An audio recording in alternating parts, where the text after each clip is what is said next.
quiero hablarte y quiero también para los nuevos que se han bautizado, y no solo para los nuevos, sino esto es algo esto que te voy a compartir rápidamente es algo que yo me recuerdo cada día. Es algo de lo que yo, por la fe, me hago acreedor cada día. Es algo que yo cada mañana intento recordar y no olvidar jamás en mi vida para hacerme acreedor de ello. Y son las promesas que tenemos que están relacionadas con el bautismo. ¿Por qué? Porque el acto mismo de bautizarse es un acto de obediencia a Dios, pero tiene una repercusión espiritual que a veces olvidamos en nuestra vida. ¿Por qué es mejor estar bautizado que no estar bautizado? Porque como sabéis, el bautismo no te da la salvación. La salvación te la da el creer en el Señor Jesucristo, en creer que Él vino a la tierra, que murió en una cruz y que resucitó al tercer día. Como sabéis, hay un claro ejemplo en la Biblia de esto y es el ladrón que fue crucificado junto a Jesús, que le dijo, ¿qué le dijo? ¿Os acordáis? Acuérdate de mí cuando estés en tu reino, cuando vengas en tu reino. Y Jesús le dijo, de cierto te digo que hoy estarás conmigo en el paraíso. Ese no se bautizó, ¿a que no? ¿Y fue salvo? Ok. La salvación es por poner nuestra fe en Jesucristo. Pero cuando nosotros obedecemos este mandato de bautizarnos, de alguna manera de hacer público, de dar un testimonio público a la iglesia y a todos aquellos que nos conocen, de eso que ha pasado en nuestro interior, hacer público externamente algo que ha sucedido en nuestro interior, que es nacer de nuevo, poner la fe en Jesucristo, hay unos beneficios espirituales de los que tú te tienes que hacer acreedor cada día. En el nombre de Jesús, tomarlos por la fe. Porque ¿cuántos sabéis que todo en Dios es por fe? Lo que no es de fe es pecado, ¿verdad?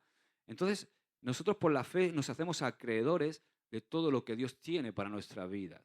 La fe, yo siempre digo que es el brazo que agarra todo lo de Dios y lo trae a nuestras vidas. ¿Has visto las máquinas esas que agarran y que nunca agarran nada? Bueno, en este caso la fe se agarra, ¿no? La fe es el brazo que agarra todas las promesas de Dios para nuestra vida. Entonces, ¿de qué promesas nos hacemos acreedores cuando nos bautizamos? Bueno, primero, la primera promesa es que tú y yo somos revestidos de Cristo. Somos revestidos de Cristo. ¿Qué es esto de revestidos de Cristo? Ahora lo vas a entender de una forma muy práctica. Dice Gálatas capítulo 3, versículo 27, dice, porque todos los que fuisteis bautizados en Cristo, de Cristo os habéis revestido. ¿Cómo llevo esto yo a mi día a día para recordármelo y hacerlo de una manera práctica? Sabéis que cuando nacemos de nuevo a nuestra vida, viene una nueva naturaleza, viene el Espíritu Santo a morar en nuestro corazón y nace un nuevo ser. Es ese hombre, esa mujer espiritual que antes no estaba. Por eso, lo único que sabías hacer era pecar.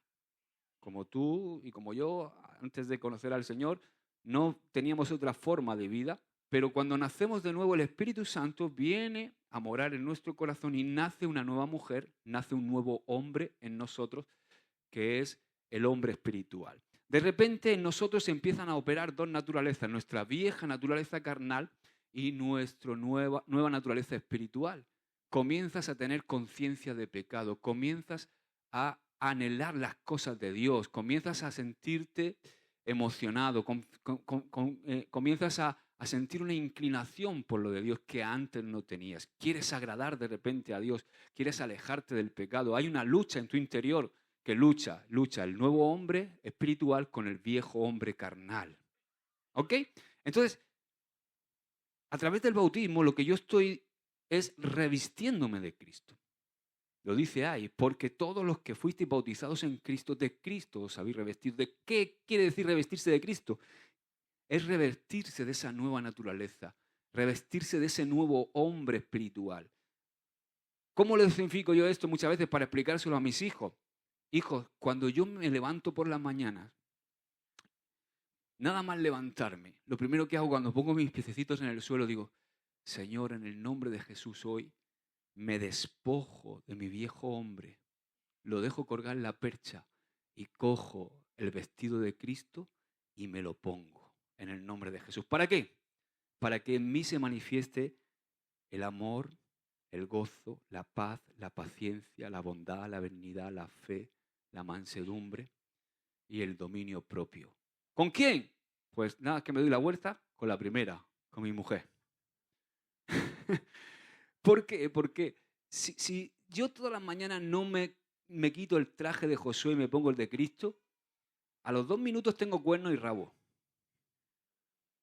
Entonces yo, en el nombre de Jesús, cada mañana me recuerdo esto, que yo cuando me bauticé, soy acreedor de esta promesa de que tengo el carácter, dice Pablo en Corintios, la mente de Cristo, el carácter de Cristo en mí. Y de eso te tienes que hacer acreedor todos los días por la fe. ¿Amén? Eso es algo que se merece un aplauso. Otro beneficio del bautismo es que morimos y resucitamos juntamente con Cristo. Es un simbolismo. ¿Qué muere cuando nos bautizamos? Cuando somos sepultados, que es el simbolismo del bautismo, y salimos otra vez. Muere nuestro viejo hombre por la fe. Digo, ahí está bien profundo. Y ahí tenía yo a Madeleine, ahí bien abajo, ahí metía. No, tanto no. Pero dice Romanos 6, versículos 3 y 4. ¿O no sabéis que todos hemos sido bautizados en Cristo Jesús? Hemos sido bautizados en su muerte. Porque la muerte de Jesús, cuando Jesús murió físicamente en la cruz, lo que simboliza es que ahí Él estaba clavando nuestra vieja naturaleza. Esa que nos lleva de continuo al pecado, esa que es iracunda, que es cabezona, que es lascivia, que es pecado, que es propensa a todo lo malo, que nos lleva de continuo al mal. Esa naturaleza, Jesús muriendo en la cruz, la clavó en la cruz. Entonces, por eso dice, ¿o no sabéis que todos los que hemos sido bautizados en Cristo Jesús hemos sido bautizados en su muerte? Por tanto, hemos sido sepultados con Él, ¿por medio de qué? Del bautismo para muerte, a fin de que como Cristo resucitó de entre los muertos por la gloria del Padre, porque en Él no había pecado y por eso la tumba no le pudo retener, así también nosotros andemos en nueva vida, en novedad de vida, en la nueva naturaleza, en el Espíritu.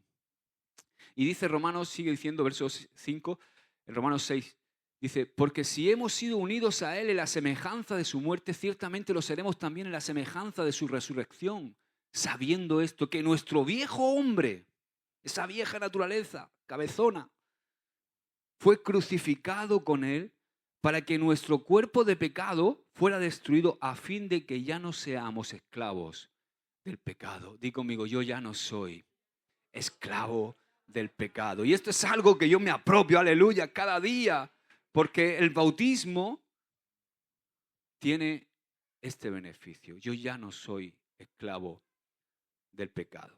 Y dice el verso 7, porque el que ha muerto ha sido liberado del pecado, y si hemos muerto con Cristo, creemos también que viviremos con Él, sabiendo que Cristo, habiendo resucitado entre los muertos, no volverá a morir, ya la muerte no tiene dominio sobre Él. Amén. Aleluya. Otro beneficio, el tercero, es que cuando nosotros nos bautizamos, nos tenemos que hacer acreedores de esta promesa, y es que somos circuncidados espiritualmente. Esta circuncisión tiene un doble significado.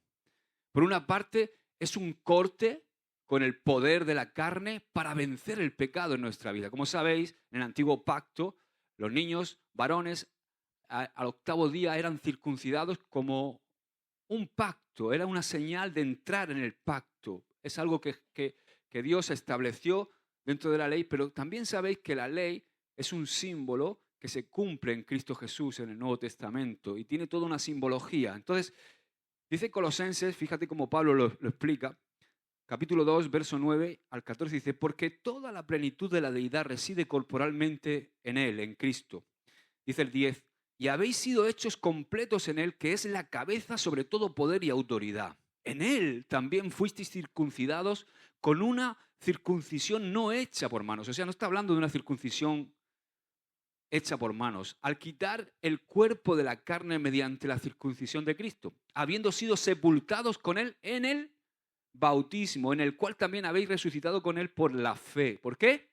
Por la fe en la acción del poder de Dios que le resucitó de entre los muertos, y cuando estabais muertos en vuestros delitos y en la incircuncisión de vuestro viejo hombre, de vuestra carne, nos dio vida juntamente con él, habiéndonos perdonado todos los delitos, habiendo cancelado el documento de deuda que consistía en decretos contra nosotros y que nos era adversa, y lo ha quitado de en medio, clavándolo en la cruz del Calvario.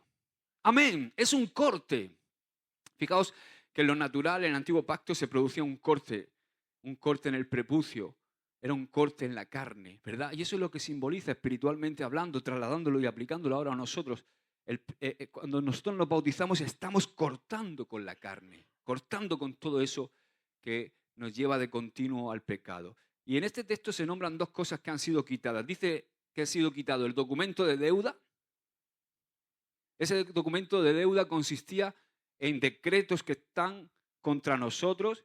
¿Y eso qué implica? Implica que hemos sido perdonados de nuestros pecados y que no solamente hemos sido perdonados, sino que han sido borrados nuestros pecados por la sangre de Cristo Jesús. Esa es una buena noticia, ¿verdad? Y de eso yo me tengo que hacer acreedor cada día. Y dice también, otra cosa que ha sido quitada es el cuerpo de la carne. O sea, mediante la circuncisión de Cristo, o sea, la del Espíritu, eso representa la victoria sobre el pecado. Es decir, que el Señor no solamente nos perdona y olvida, sino que también nos da la victoria sobre la carne, sobre nuestra naturaleza pecaminosa, para que ya no seamos más esclavos de todo eso que nos ha hecho tan desgraciados. Amén.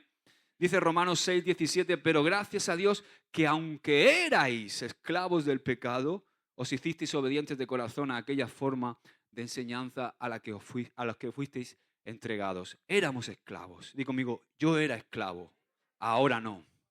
Amén. Dice el verso 6 de Romanos 7, dice, pero ahora hemos quedado libres de la ley, habiendo muerto a lo que nos ataba. De modo que sirvamos en la novedad. O sea, ya no tengo que servir desde la carne. Tengo que servir tengo que servir en la novedad de vida, en la novedad del espíritu y no en el arcaísmo de la letra. Ahora, otro beneficio es que entramos en un pacto. La circuncisión, esta circuncisión espiritual nos habla de entrar en pacto, en un nuevo pacto. Dice Romanos 2, 28 y 29, porque no es judío el que lo es exteriormente, ni la circuncisión es la externa en la carne, sino que es judío el que lo es interiormente y la circuncisión es la del corazón. Amén. Por el Espíritu, dice Pablo, no por la letra de la ley, la alabanza del cual no procede de los hombres, sino de Dios. Esto es interesante, ¿verdad? O sea, aquí el Señor está diciendo que no solamente es judío, el que pertenece a la nación de Israel, sino que también ahora en el nuevo pacto en Jesucristo somos judíos, espiritualmente hablando, somos parte del pueblo de Dios. Todos aquellos que no han sido solamente circuncidados en la carne físicamente, sino los que han sido circuncidados en su corazón, en su hombre interior, los que han podido hacer ese corte con la carne y con nuestra vieja naturaleza. Y de eso también es algo que nos hacemos acreedores y que es una de las bendiciones que están representadas en el bautismo. Ahora, por último, ya con esto quiero terminar. Otra de las cosas que nos hacemos acreedores cuando nos bautizamos, en el bautismo hay una gran victoria sobre Satanás. Y esto es muy importante. Para aquellos que ya habéis aceptado al Señor en vuestro corazón y estáis todavía por bautizaros, quizá que sea esta la enseñanza más importante. Dios establece en el bautismo que tú y yo somos de su propiedad. ¿Ok? Yo puedo tener apalabrado una cosa, ¿verdad? Y ya es mía. ¿Os acordáis cuando la pedida? Cuando Juan fue a su suegro a pedir a Marisol, la pidió, ¿no? Yo fui a mi suegro y le dije, suegro, quiero la mano de tu hija. Y dice, no te lleves la mano solo, llévatela entera. ¿No? O sea, desde que la pides, ya te la quedas. Como dice, es tuya. Pero luego hay que casarse, ¿verdad? Hay que hacer público. Ya puedes decir que Marisol es tuya y Marisol puede decir que Juan es suyo. Pero hasta a eso hay que ratificarlo. Eso hay que ratificarlo. Pues en el bautismo, o sea, cuando yo acepto al Señor Jesús, le conozco, nazco de nuevo, ahí en ese momento Dios ya me ha pedido. Y yo lo he pedido a Él. Yo ya le pertenezco a Él y Él me pertenece a mí. ¿Amén? Ya soy de su propiedad, pero en el bautismo lo ratifico. Es como que me caso. Es como ya la certificación pública. Hay algo en el ámbito espiritual que se decreta. Satanás dice, ya, lo perdí. Lo ha hecho público, ha obedecido a Dios en el bautismo y ya no es de mi propiedad. Ya no puedo perseguirlo más. Y esto es algo de lo que yo me apropio cada día por fe. De que yo ya soy propiedad de Cristo. Que Él es mi Padre. Y que el diablo ya no tiene ninguna autoridad sobre mi vida. En el nombre de Jesús. Dice 1 Corintios 10, 1 y 2. Este texto es maravilloso. Dice, porque no quiero que ignoréis, le dice Pablo a los corintios, que nuestros padres, todos estuvieron bajo la nube y todos pasaron por el mar. Y en Moisés fueron bautizados en la nube y en el mar. Ahora, ¿os acordáis que a partir de la 10ª plaga qué pasó? Faraón, que representa al demonio, al diablo, Egipto, que representa el sistema caído de este mundo, liberó al pueblo de Israel.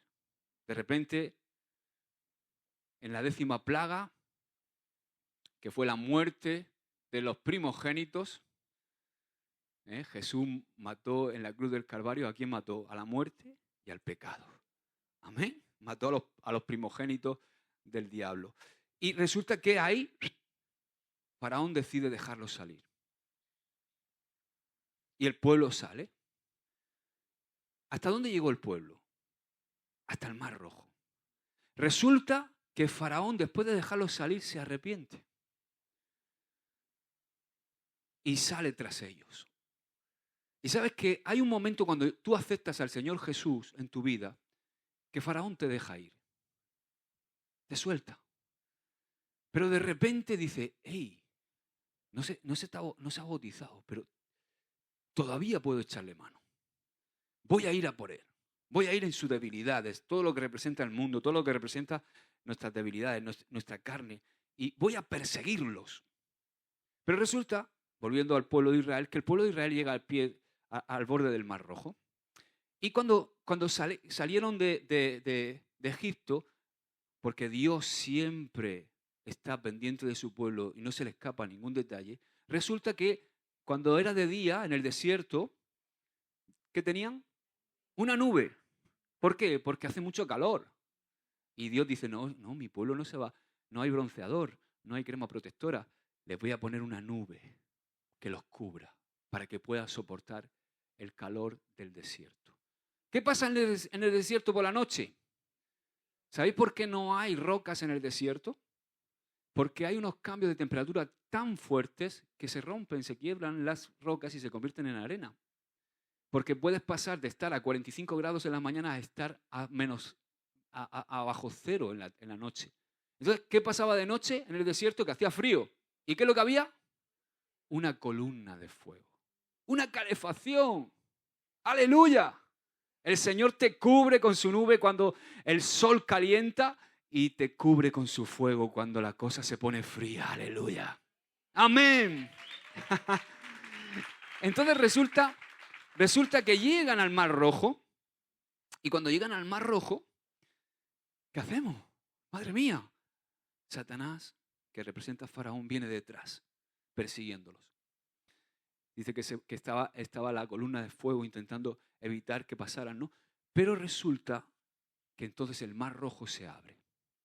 Y sabéis que el Mar Rojo en su punto, quizá, si has estudiado un poco, en su punto más profundo tiene casi 14 kilómetros de profundidad. O sea, tiene casi entre 10, 12 kilómetros de profundidad.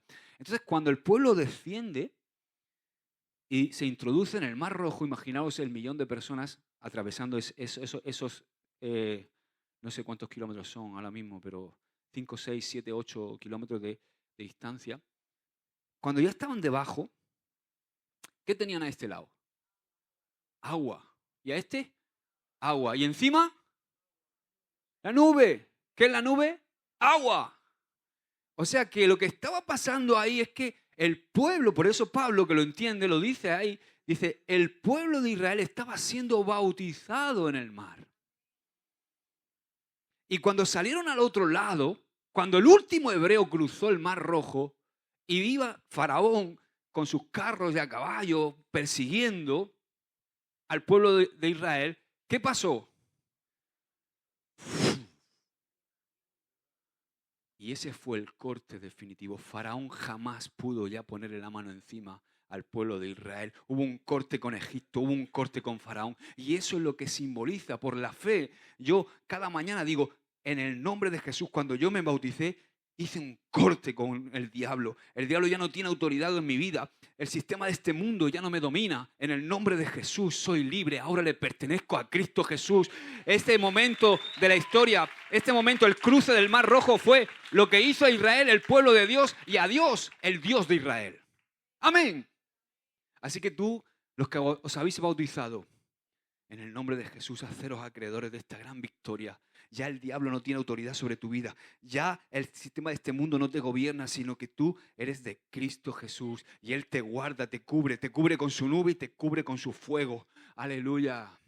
Amén. Te da maná y también te mete en el desierto. Hola. Y el desierto es la escuela de Dios. El desierto es el tiempo donde el Señor saca de tu corazón a Egipto. ¿Te acordáis? La primera prueba que llegó. Ay, es que en Egipto teníamos, en Egipto tenía. Parece que se le olvidaron los latigazos. Eso es importante, ¿verdad? Así que por eso el bautismo es un inicio, es un comienzo de nuestro peregrinar con Dios. Amén. Dice el verso 11, estas cosas, me encanta, le sucedieron como ejemplo. O sea, esto que le sucedió al pueblo de Israel, fíjate lo que dice Pablo, le sucedió como ejemplo y fue escrito como enseñanza para nosotros, para quienes ha llegado el fin de los siglos. Y me encanta esa foto que viene ahora. Sí, porque ahí está. ¿Verdad? El mar se abrió y los carros del faraón fueron sepultados. Ayer lo cantábamos, ¿verdad, Toñi? Echó a la mar los carros del faraón. ¡Hey, hey! La, la, la, la, la, la, la, la, la, la. El domingo que viene subo yo, nene. Tú predicas. Amén. Amén. Faraón ha quedado sepultado. El enemigo ya no tiene ninguna autoridad sobre nuestra vida. Amén. Ponte de pie, vamos a orar. Así que te animo a que si ya has puesto tu fe en Jesucristo, en septiembre vamos a tener otra vez bautismo. Si no te has bautizado, y si tienes prisa, te bautizo la semana que viene en la bañera de mi casa, donde sea. Amén. Padre, te damos gracias por tu palabra, Señor. Gracias por este fin de semana tan apasionante y tan hermoso que hemos podido disfrutar, Señor. Bendecimos a nuestros hermanos que han dado este acto, este paso de obediencia, Señor. Te pedimos, Señor, que ahora, Señor, en este tiempo nuevo que comienza en su vida, Señor, tú puedas seguir trabajando, que todos podamos, Señor, ver el crecimiento espiritual, el desarrollo, Señor, que hay en sus vidas, Señor, que tú los guardes y los protejas, Señor, que ellos hoy, al escuchar esta palabra, la recuerden siempre en su corazón y se hagan acreedores por la fe para continuar adelante en el desierto y en toda la tierra prometida, por supuesto, también que tú tienes para ellos, Señor. Los bendecimos en el nombre de Jesús. Bendecimos a toda la iglesia. Bendecimos a todos los hermanos, Señor. Llévanos con paz ahora a nuestros hogares en el nombre de Jesús. Amén y amén. Aleluya.